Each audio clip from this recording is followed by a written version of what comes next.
사람의 몸은 모두가 세포로 다 이루어졌다고 합니다. 세포는 지금 이 순간에도 끊임없이 우리 몸에서 계속해서 만들어지고, 또 수명을 다한 세포는 분해되어서 사람 몸 밖으로 배출이 되고, 그렇게 또 새로운 세포가 만들어지면서 대체가 되고, 각 기관의 세포 역시도 만들어지는 주기가 몸 부위에 따라서 조금씩 다르기는 해도 대체로 평균 한 1년 정도면 새로운 세포로 사람의 몸이 완전히 교체가 된다는 겁니다. 그러니까 이 새로운 세포로 우리의 온몸이 완전히 싹 다 바뀌는 데는 긴 것은 7년까지도 걸리기는 하지만 보통은 1년 정도면 거의 대부분 몇 달이 지나면 우리 몸의 세포는 다 바뀐다는 거예요. 모두 새로운 세포로 교체가 되어서 내 몸은 새로운 몸이 된 셈이에요. 사람의 피라든지 근육이라든지 장기라든지 할 것 없이 완전히 새로운 세포로 바뀌게 되는 겁니다. 카이스트의 뇌과학자인 김대식 교수님이 이 사실을 가지고 철학적인 질문을 한 적이 있습니다. 그렇다면 1년 전에 나는 죽었다고 해야 하나요? 살았다고 해야 하나요? 1년 전에 세포가 완전히 바뀐 지금의 내 모습은 과거의 나와 무슨 상관이 있는 건가요? 완전히 뒤바뀐 세포, 완전히 뒤바뀐 몸이 된 지금의 나는 누구인가요? 세포가 완전히 새로운 세포가 되었으니까 나는 1년 전에 내가 아니라는 얘기죠. 그렇게 물은 적이 있습니다. 그런데 아직도 밝혀지지 않은 한 가지의 신비가 있습니다. 바로 사람이 늙어간다는 거예요. 끊임없이 세포가 만들어지고 1년이 지나면 우리 사람의 몸은 거의 완전히 새로운 세포로 새 사람이 되기 때문에 이론상으로는 사람이 늙지도 않고 죽지도 않고 영원히 살아야 하는 존재인데 왜 늙는 것인지, 왜 죽는 것인지 우리 인간의 지식으로 밝혀내지 못한 것이 너무나 많이 있습니다. 여기서 우리 한 가지 주목해 볼 것이 있습니다. 하나님은 사람을 지으실 때 이렇게 끊임없이 세포가 만들어지도록 하셔서 늙지 않고 영원히 사는 존재로 만드셨다는 겁니다. 그러나 성경에 따르면 인간은 죄로 인해서 죽음을 맞이해야 했고 결국에 모든 인간은 흙으로 돌아갈 수밖에 없는 존재가 되었습니다. 그런데 성경을 가만히 보니까 모두가 죽음을 맞이한 것만은 또 아니에요. 창세기 5장에 아담의 계보가 나오는데요. 아담 이후에 그 후손들이 이렇게 표현이 되죠. 몇 세를 살고 930세를 살고 죽었더라. 몇 세를 살고 죽었더라. 몇 세를 살고 죽었더라. 이렇게 죽었더라라고 기록을 하고 있는데 그 창세기 5장에 유일한 한 사람은 365세를 살았더라. 다른 사람은 다 죽었더라로 기록을 하는데 이 사람은 살았더라로 기록이 되어 있습니다. 우리가 잘 아는 모세나 엘리야 역시 죽음을 경험하지 않고 이 땅을 산 사람들이에요. 365세를 살았더라. 에녹이죠.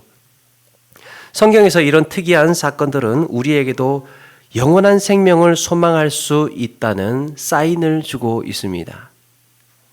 그런 점에서 변화산에 예수님께서 모세와 엘리야를 만나신 것은 매우 의미심장한 사건이라 할 수 있습니다. 영화 대신 예수님은 그날 영원히 사는 자들과 잠시 대화를 나누신 것입니다. 그 광경은 영원히 사는 것이 예수 그리스도를 통하여서 이루어지는 일임을 보여주고 계셨습니다. 그러면 우리는 지금 죽음을 향하여 달려가고 있는 인생인가? 아니면 죽음이란 하나의 거쳐가는 과정에 불과하며 영원한 삶의 연장선에서 살아가고 있는 것인가?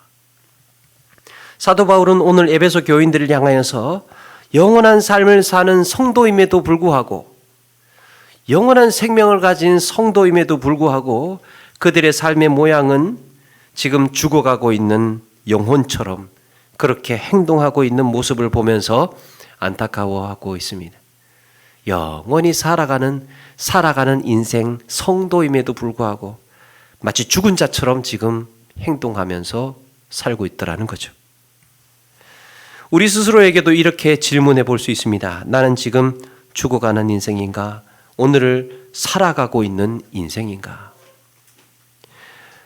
할머니 의사 청진기를 놓다라는 예전에 그 홀트 아동복지의 의사 선생님이었던 조병국 선생님이 그의 책에서 이 미아가 이제 미아가 생겨나면 그걸 이제 기록을 해야 된대요. 그래서 몇 날 며칠 날 버려진 장소, 이걸 기록으로 남겨 놓아야 된다고 합니다.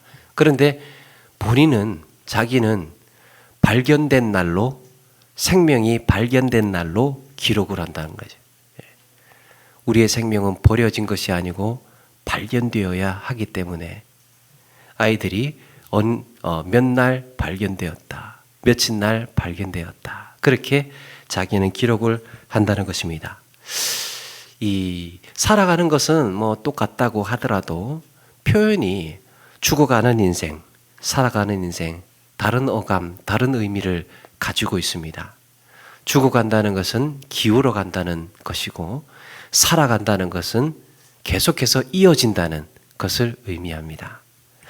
죽어가는 인생과 살아가는 인생의 차이가 무엇인지를 오늘 살고 있는 우리의 마음가짐, 영원한 생명을 살고 있는 우리의 마음가짐은 어떠해야 하는지를 같이 나누어 보려고 합니다. 먼저 사도 바울은 에베소 교인들을 향해서 이렇게 권면을 하죠. 17절에 보니까 그러므로 내가 이것을 말미암아 주 안에서 증언하노니 이제부터 너희는 이방인이 그 마음에 허망한 것으로 행함같이 행하지 말라. 이방인들이 행함같이 허망한 것으로 행하는 것 같이 허망하게 행하지 말라. 주님 안에 있는 바울이 저 밖에 있는 이방인들을 가만히 보니까 허망한 마음으로 행하면서 살고 있더라는 거예요. 이방인들은. 문제는 에베소 교인들조차도 이런 허망한 인생을 살고 있더라는 겁니다. 그러니까 너희들은 저렇게 허망하게 행하면서 살지를 마라 라고 말하고 있는 거죠. 자, 여기서 이 허망이라는 표현에 주목해야 하는데요. 허망하다라는 말은 성경에서 다양하게 쓰였습니다. 허탄하다, 헛것이다, 여러 가지로 쓰였는데 여기서는 목적도 없고 열매도 없는 그야말로 껍데기 같은 인생을 가리키고 있습니다. 바라보는 것도 없고 목적도 없고 의미도 없는, 비슷한 의미로 로마서 1장 21절에 이렇게 말씀합니다. 하나님을 알되 하나님을 영화롭게도 아니하며 감사하지도 아니하고 오히려 그 생각이 허망하여지며 미련한 마음이 어두워졌나니 그랬습니다. 하나님을 영화롭게도 않고 감사하지도 않는 삶을 가리켜서 허망하다 표현하고 있습니다. 하나님을 찾지도 않고 알고 싶지도 않고 기쁘지도 않고 하나님께 감사하지도 않는 그냥 그런 인생, 하나님께 시선을 고정하지도 않고 바라보지도 않고 찾지도 않는 인생, 허망한 인생이라고 말합니다. 이것을 오늘 18절에 허망한 자들을 가리켜서 뭐라고 하느냐, 또 하나님의 생명에서 떠나 있도다 라고 했습니다. 허망한 사람, 하나님의 생명에서 떠나 있도다. 죽은 자들이라는 말이에요. 하나님의 생명에서 떠나 있도다. 그러면 왜 이 허망한 자들을 가리켜서 하나님의 생명에서 떠나 있도다라고 했을까? 역시 18절에 이 무지함이라는 표현이 있죠. 무지하기 때문이랍니다. 무지하기 때문에. 이 무지함은 아는 게 없어서 무지한 것이 아니라 알기 싫어서 무지한 거예요. 알기 싫어서. 하나님께서 안 알려준 것이 아니고 알기가 싫은 거예요. 무지한 사람. 모세가 광야에서 놋뱀을 들었을 때 죽어가는 사람들이 놋뱀을 바라보고 살아났습니다. 그런데 마음으로 거부하는 자들이 있었을 겁니다. 안 그래도 분노가 치밀어 오르는데 놋뱀 어떻게 그 놋뱀이 어떻게 나를 살리냐, 그것 본다고 어떻게 살아. 그렇게 고집부렸던 사람들은 결국 죽음을 맞이했을 겁니다. 끝끝내 쳐다보지 않은 사람들 결국 죽음을 맞이했을 거예요. 진리가 주님 안에 있음에도 불구하고, 진리가 주 안에 있음에도 불구하고 자기 자신이 진리의 중심이 되다 보니까,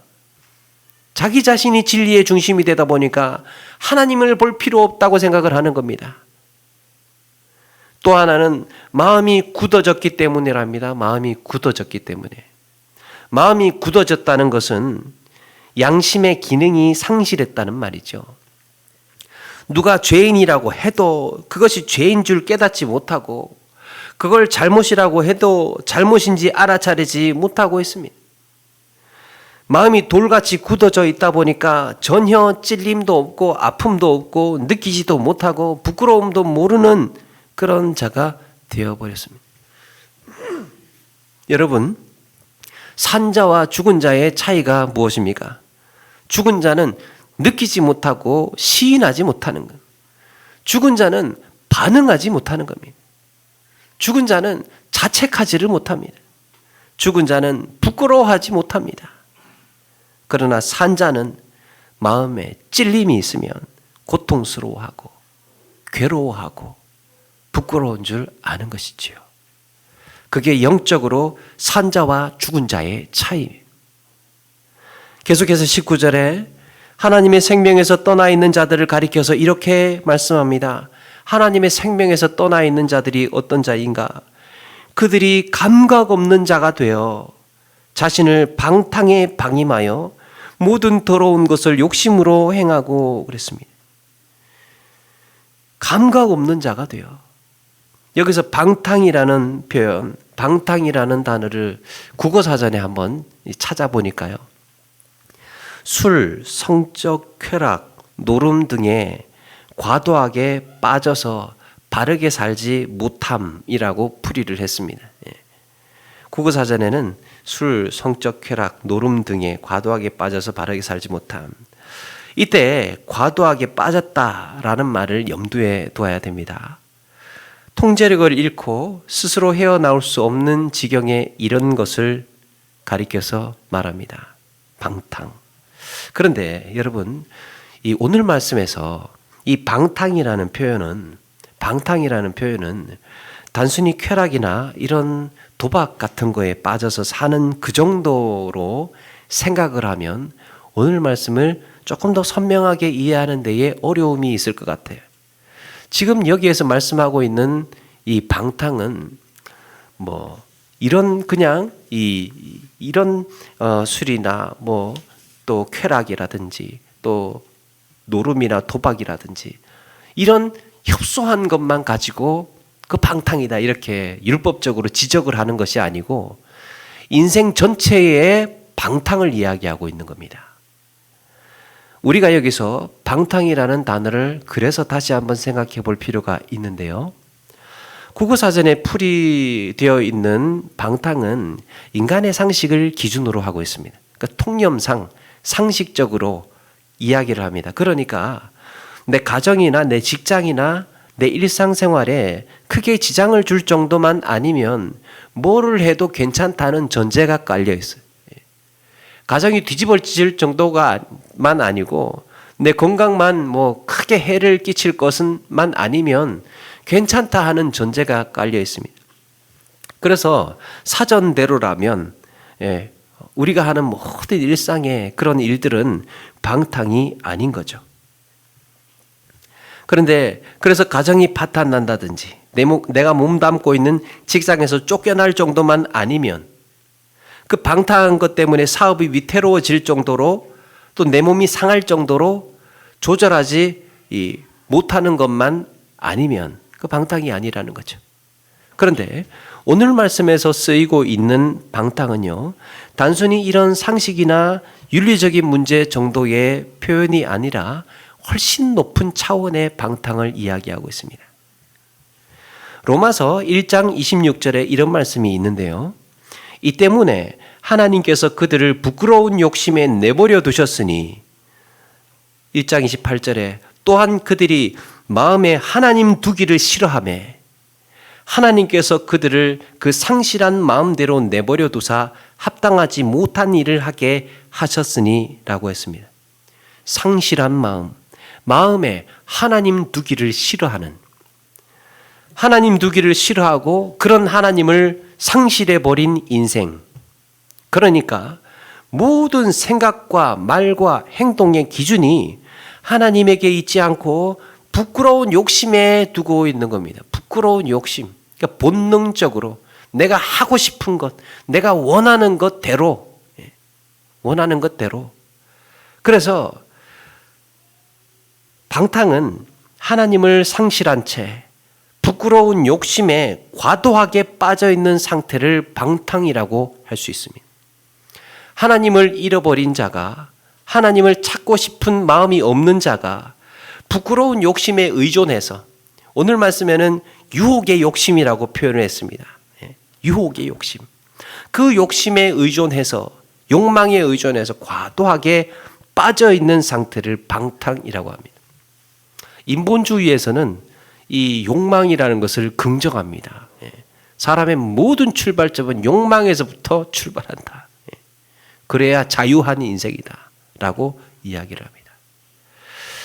자, 이 방탕을 이 누가복음 15장에 탕자의 비유가 나오는데요. 탕자 무엇입니까? 방탕한 자의 대표죠. 방탕한 자의 대표. 성경에서 방탕한 대표 인물이 이 탕자인데, 이 아들이 아버지 유산을 미리 받고는 먼 나라로 떠납니다. 그런데 그 긴 본문, 이 누가복음 15장의 탕자의 비유가 내용이 꽤 있는 본문인데, 거기에 이 재산을 낭비했다라는 기록은 짧게 스치고 지나갑니다. 가서 그냥 방탕하게 살았다. 그러니까 뭐를 했는지는 구체적으로 이야기하지 않고 그냥 그 재산을 탕진했다. 그걸로 그냥 짧게 지나가요. 그럼에도 불구하고 그 말씀의 주제가 탕자예요. 탕자. 방탕한 자. 그러면 그 아들을 방탕한 아들, 즉 탕자라고 부를 수밖에 없는 가장 큰 이유가 뭘까? 그에게는 재산을 낭비한 것보다 더 큰 문제가 있었습니다.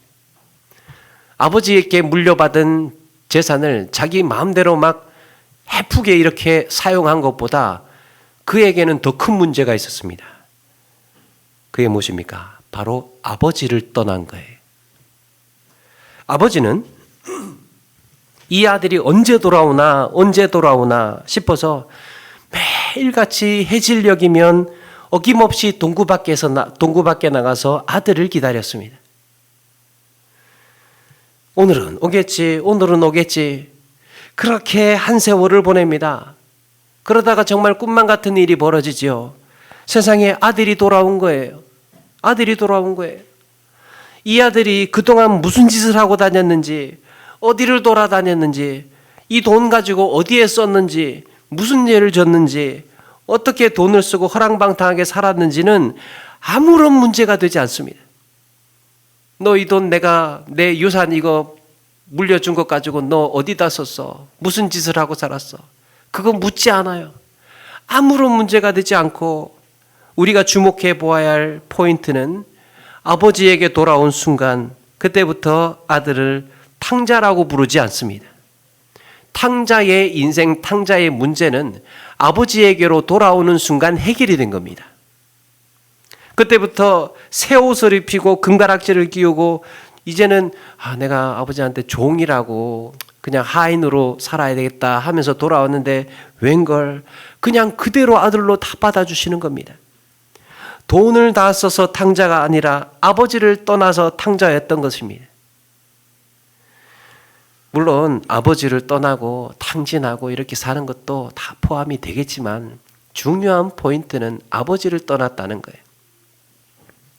마찬가지로 오늘 말씀의 방탕 역시 술과 쾌락과 노름 때문에 방탕이라기보다 하나님의 품을 떠났기 때문에 방탕인 것입니다. 사랑하는 여러분, 방탕의 특징이 무엇입니까? 방탕의 특징, 아까 과도하게 빠져 있다는 표현을 했죠. 방탕의 특징이 무엇입니까? 마음으로는 끊어야지. 마음으로는 그만둬야지. 마음으로는 이제 돌아가야지. 마음으로는 회복해야지 하면서도 그런 마음은 굴뚝 같습니다.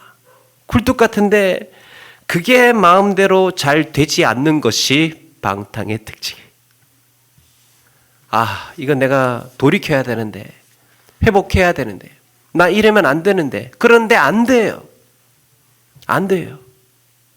과도하게 빠져 있는 곳이 있기 때문입니다. 과도하게 빠져 있는 곳이 있기 때문에. 그러니까 하나님께 돌아가지 못할 만큼, 하나님을 마음에 두지 못할 정도의 강한 나에게 유혹과 자극이 있다는 거예요. 그래서 꼭 술도 안 하고 쾌락도 안 하고 꼭 굳이 도박도 안 한다고 해서 방탕하지 않는 게 아니라 하나님보다 더 과도하게 빠져 있는 것이 있다면, 그래서 과도하게 빠져 있는 것이 있다면, 그러다 보니까 평생 신앙생활을 해도 내 인격이 달라지지가 않습니다. 한평생 신앙생활을 해도 내 일상이 변화를 경험하지를 못해요. 바꿔본 적이 없거든요. 원래 내가 살았던 그 삶의 패턴 그대로 살아오고 그냥 하나님은 믿어왔으니까 어떻게 변화를 경험하겠습니까? 하나님은 저 멀리 계시는 것 같고 나도 하나님의 자녀가 맞는 것 같긴 한데, 그렇다고 내가 지금 주님 안에서 평안을 누린다고 할 수는 없고, 지금 당장에 내가 사는 방식을 내려놓지는 못하겠고, 그러고 있다면 그게 오늘 말씀에서 방탕이라는 겁니다. 방탕. 이렇게 허망함과 하나님을 떠난 방탕한 습관을 가진 사람을 가리켜서 22절에 이렇게 말씀합니다. 유혹의 욕심을 따라 썩어져가는 구습을 따르는 옛사람이라고 했습니다. 썩어져가는 구습을 따르는 옛사람. 구습이 무엇입니까? 옛날 습관이죠. 옛날 습관. 구원받기 전에 살았던 삶의 패턴, 구원받기 전에, 예수 믿기 전에 하던 행동 패턴, 구원받기 전에, 예수 믿기 전에 내가 거듭나기 전에 했던 사고방식에 빠져서 구원받기 이전에 내 생활 양식에 과도하게 빠져서 통제력을 잃고 스스로 헤어나올 수 없는 상태. 바울이 그걸 지적하는 거예요. 너희들을 그렇게 살지 마라. 너희들은 이방인들이 사는 것처럼 너희들 그렇게 행동하면서 살지 마라. 어떻게 아직도 옛날 습관대로 사느냐. 자, 이렇게 죽어가는 인생의 특징, 하나님의 생명에서 떠난 자의 특징이 허망함과 방탕함이라고 한다면, 주님 안에서 살아가는 자의 특징이 무엇입니까? 주님 안에서 살아가는 자의 특징. 24절에 보니까 이런 말씀이 있습니다. 하나님을 따라 의와 진리의 거룩함으로 지으심을 받은 새 사람을 입으라 그랬습니다. 여러분, 에덴 동산에서 아담이 선악을 알게 하는 나무 열매를 먹고 난 다음에 잃어버린 것이 두 가지가 있습니다. 아담이 원죄를 짓고 난 다음에 잃어버린 것이 두 가지가 있는데요. 그게 바로 의로움과 거룩함이에요. 아담은 하나님을 거역하는 순간 의로움을 잃어버렸고 거룩함을 잃어버렸습니다. 인간의 타락으로 두 가지를 잃어버렸습니다. 의와 거룩. 이 의와 거룩은 영생을 사는 자에게 한편으로 반드시 필요한 요소입니다. 영원한 생명을 살아가는 사람에게 반드시 필요한 두 가지가 역시 또 의와 거룩입니다. 의로움과 거룩. 의롭지 못하면 영원한 생명을 살아가지를 못합니다. 거룩하지 못하면 영원한 생명을 살 수가 없습니다. 그런데 인간의 죄로 잃어버린 이 두 가지를 누가 회복시켜 주셨습니까? 예수 그리스도의 십자가의 죽으심으로 우리는 그 죽으심을 믿는 자에게 의롭게 되고 거룩하게 되었다는 거예요. 아담이 잃어버린 것을 예수님께서 복구시켜 주셨던 것입니다. 자, 그래서 이렇게 의롭고 거룩하게 된 우리는 신부는 의로운 자, 거룩한 자라고 되었지만 이름뿐인 인생이 아니라 정말 그것을 누릴 수 있는 영원한 생명을 누릴 수 있는 사람이 되려면 이 의로움과 거룩함을 위하여서 몸부림치고 애쓰는 과정이 필요하다는 겁니다.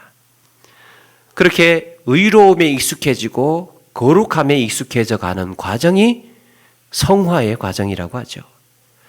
예수님 안에 있는 자에게 영원한 생명을 갖게 되었는데 이런 점에서 의로움과 거룩은요, 성도가 가져야 할 가장 기본적인 특징입니다.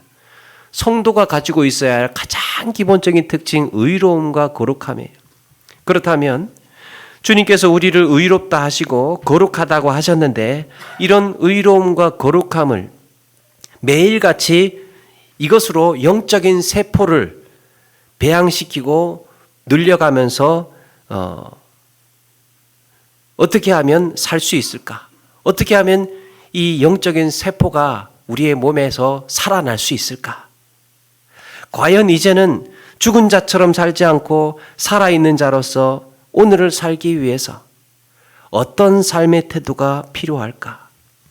썩어져가는 옛 사람의 구습이 아니라 새 사람의 새로운 습관, 그것은 과연 무엇일까? 의롭고 거룩하게 살아가는 과정에서 우리에게 필요한 것은 이제 옛날 습관 버려야 되는 거예요. 옛날 살아가던 사고방식을 버리고 새로운 하나님의 자녀로서의 사고방식을 가져야 한다는 것이지요. 바로 끊임없이 하나님을 찾는 일입니다. 끊임없이 하나님을 찾는 일. 의로움과 거룩이 어디에서 옵니까? 예수 그리스도에게로부터 오죠. 하나님에게로부터 옵니다. 그래서 성도가 본능적으로 살아가는 삶의 방식은 끊임없이 하나님을 추구하고 하나님을 바라보고 하나님을 찾는 그것이 우리의 몸에, 우리의 마음에, 우리 영혼에 체질이 되어 있어야 한다는 거예요. 하나님을 찾는 일. 영원히 사는 자의 상징이었던 창세기의 에녹은 어떻게 살았다고 이야기를 합니까? 하나님과 동행하였으며 그랬습니다. 그가 사는 날 동안 하나님 손 붙잡고 늘 동행하는 삶을 살았습니다. 그러니까 하나님께서 영원히 사는 자로 죽음을 경험하지 않고 데리고 가신 것이지요. 믿음의 조상 아브라함 역시도 가는 곳마다 예배하면서 가는 곳마다 하나님을 찾았던 인물이에요. 영원한 생명을 살아가는 사람, 성도의 삶의 본능적인 특징은 하나님을 찾는 일에 있습니다. 하나님을 찾는 일. 시도 때도 없이 하나님을 찾는 거예요. 시도 때도 없이. 의로움과 거룩함의 근원이 되신 하나님께서 영원한 생명력을 공급하시기 때문이에요. 하나님께서 생명을 공급하시기 때문에 우리는 하나님에 의존해서 영원한 생명을 사는 것입니다. 하나님을 찾는 일이 내 몸에 그래서 체질이 되어 있어야 합니다. 성도의 본능적인 특징은요, 하나님을 찾는 일에 내 몸에 체질이 되어 있어야 돼요. 하나님, 하나님, 하나님, 하나님. 말씀을 묵상을 하다가 옛날에 오래전에 이제 저희 어머니가, 제가 어렸을 때 저희 어머니가 하던 습관 한 가지가 생각이 났습니다. 저희 어머니의 습관이 그냥 때마다 한숨 쉴 때마다 주여가 나오는 거예요. 주여, 아버지, 주여. 옛날에 그러고 보니까 제가 이거를 매우 많이 들었던 것 같아요. 어머니뿐만 아니고 교회의 집사님들이며 권사님들이며 장로님들이며 그냥 신앙생활을 하다 보면 그냥 스쳐 지나가는 바람 소리 같은 것이 다 주여예요. 주여, 아버지, 주여, 아버지. 그렇지 않습니까? 이거는요, 가만히 보니까, 이 우리의 어머니, 우리 아버지 때에 신앙생활 하시던 분들의 습관이었구나, 습관. 신앙생활 하시던 교인, 옛날에 그렇지 않습니까? 교인들의 습관이 그냥 주여예요, 주여. 주여, 주여.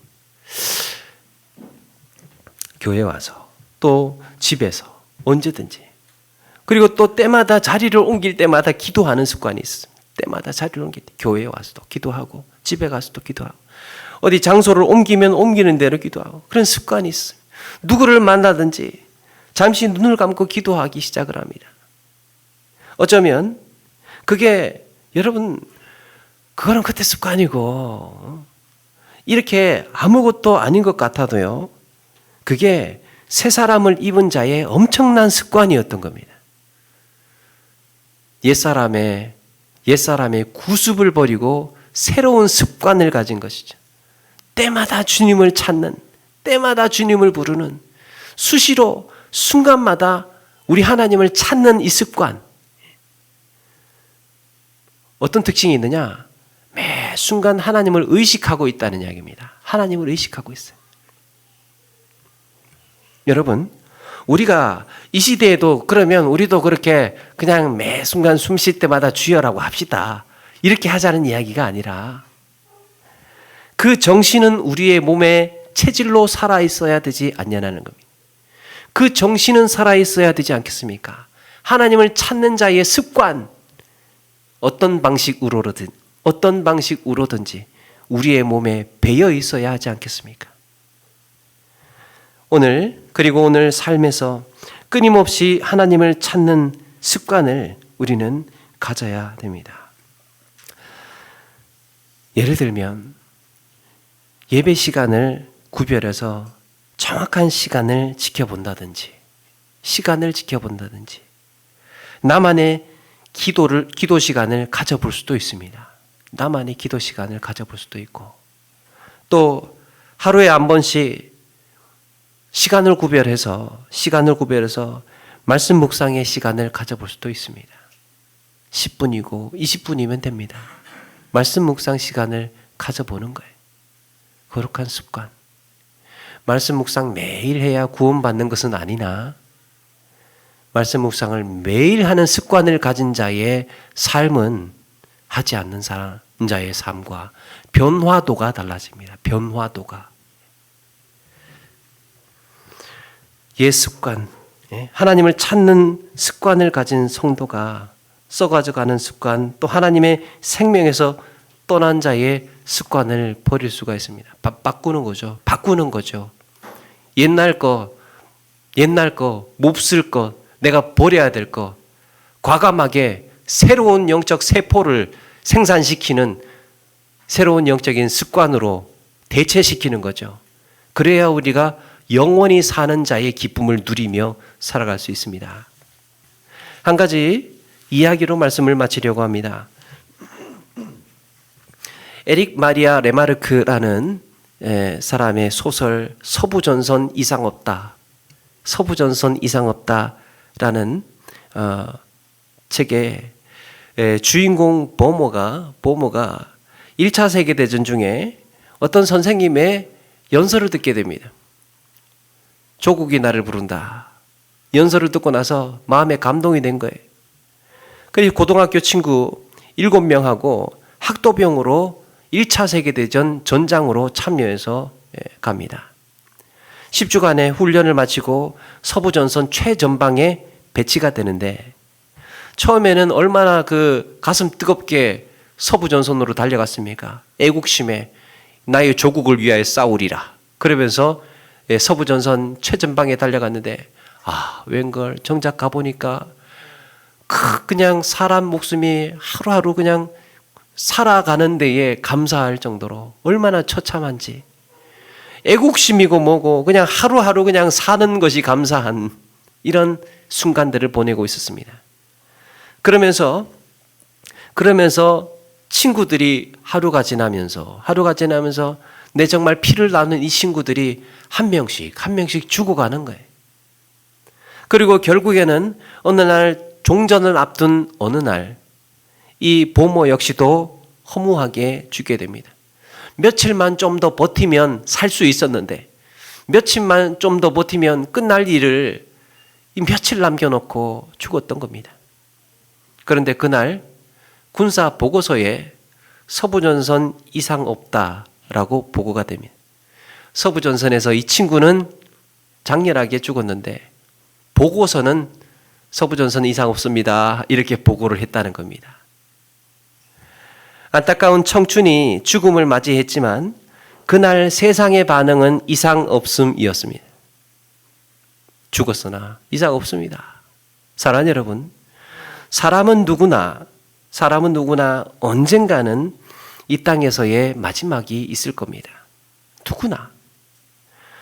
그럼에도 불구하고 여전히 출퇴근 시간에 지하철을 북적거릴 것이고 시장 마트에 사람들은 분주할 것입니다.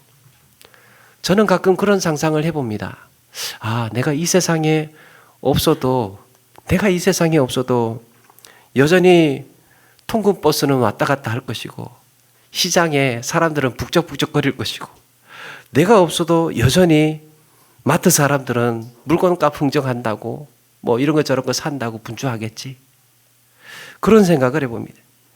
세월이 흐르면서 스타벅스 또 할리스 커피에도 역시 마찬가지로 사람들이 이상 없이 돌아갈 것입니다. 이상 없음. 시간이 흐르면서 세상은 우리 역시도 이상 없이 잊혀질 것이지만 여러분, 우리 하나님은 여전히 나를 기억하실 것이고 나를 붙드시고 나를 영원한 생명으로 살게 하실 줄로 믿습니다.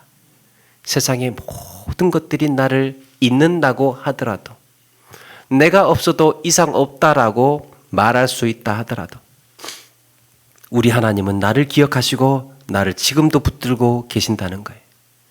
영원히 사는 사람의 특징은 그 시선이 하나님을 늘 향하고 있다는 것입니다. 하나님을 늘 찾고 있다는 거예요. 사랑하는 여러분, 예수 믿고 나서 달라진 새로운 습관이 무엇입니까? 신앙생활을 하고 나서 얻게 된 거룩한 습관은 어떤 것입니까? 아직도 옛날 습관 버리지 못하고 아직도 옛날 습관 그대로 살아가고 있는 우리의 모습 속에서 나는 과연 영원한 생명을 누리며 살아가고 있는가? 우리 스스로를 돌아보게 되는 것이죠. 그러므로 우리가 낙심하지 아니하노니 우리의 겉사람은 낡아지나 우리의 속사람은 날로 새로워지도다. 세월이 흘러서 우리의 육신은 후패해질지 모르나 낡아질지 모르나 우리의 속사람은 날로 새로워지도다. 이 땅에 사는 날 동안 부지런히 하나님 찾기를 기뻐하면서 옛사람의 구습을 버리고 새사람의 새로운 습관을 가져나가면서 그렇게 하나님과 동행하며 기쁨의 아름다운 삶을 살아가시는 저와 여러분 되기를 주님의 이름으로 축원합니다. 맞습니다.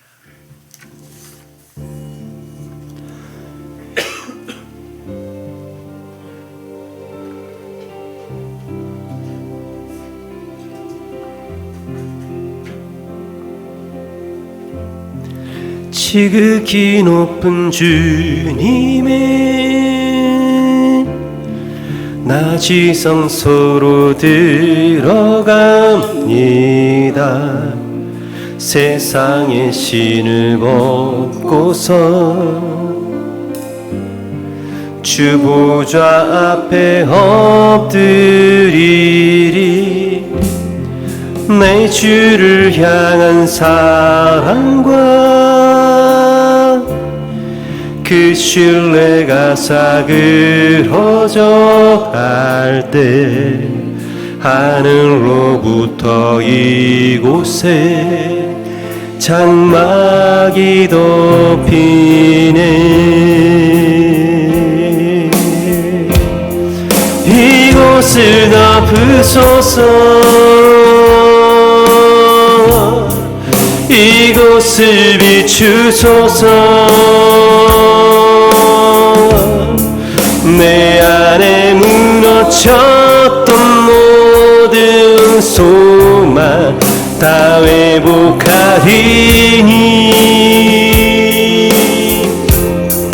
이곳을 지나소서 이곳을 만지소서 내 안에 죽어가는 모든 예배 다 살아나리라. 우리 한 번 더 고백하면서 준비한 예물 드리겠습니다. 주님의 낮이 성소로 들어갑니다. 세상의 신을 벗고서 주 보좌 앞에 엎드리리. 내 주를 향한 사랑과 그 신뢰가 싸그러져 갈 때 하늘로부터 이곳에 장막이 덮이네.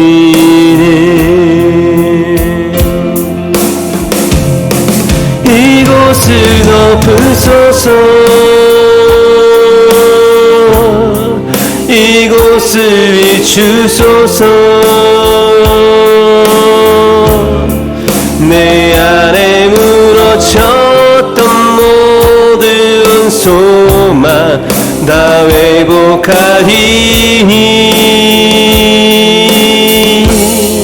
이곳을 지나소서 이곳을 만지소서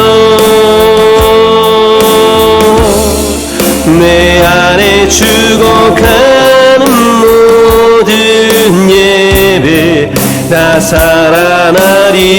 이곳을 덮으소서 이곳을 덮으소서 이곳을 비추소서 내 안에 무너졌던 모든 소망 내 안에 무너졌던 모든 소망 다 회복하리니 이곳을 지나소서 이곳을 만지소서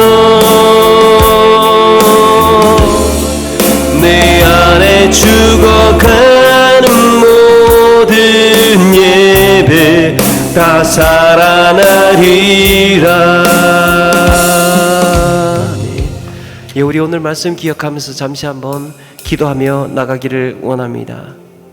세상은 우리의 존재가 있는지 없는지 이상 없다고 할지 모르나 우리 하나님께서는 나를 끝까지 붙드시고 나의 삶을 영원히 인도하셔서 우리를 영원한 생명가로 또 함께 하시는 우리 주님을 오늘 더욱 붙들기를 원합니다.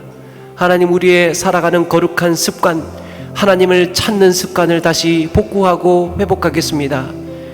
하나님, 우리의 몸에, 우리의 체질에 하나님을 구하고 하나님을 의지하며 하나님을 바라보는 그 간절한 마음이 다시 한번 회복되기를 원합니다. 하나님, 그로 인하여서 우리의 예배가 살아나게 하여 주시고 우리의 기도의 능력이 살아나게 하여 주시고 하나님, 우리의 언신과 하나님 우리의 섬김의 기쁨이 더욱더 살아날 수 있도록 회복될 수 있도록 인도하여 주옵소서.